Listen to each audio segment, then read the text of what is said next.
Cent Michael's Kaduthuruthy സ്കൂളിലെ അനുഗ്രഹീത കലാകാരി അതുല്യ പ്രശാന്ത് പാടിയ ഒരു പാട്ട്.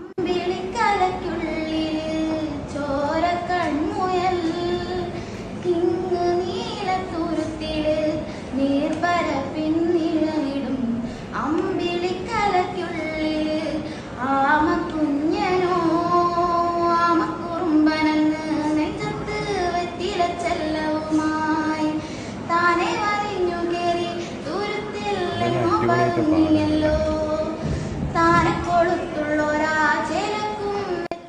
നാളത്തെ കായികയല്ല ഇന്നത്തെ കായിക തന്നെ വളർന്നു വരുമ്പോൾ നല്ല അടിപൊളി ഒരു കായികയായി മാറട്ടെ, ഉയരങ്ങളിലെത്തട്ടെ.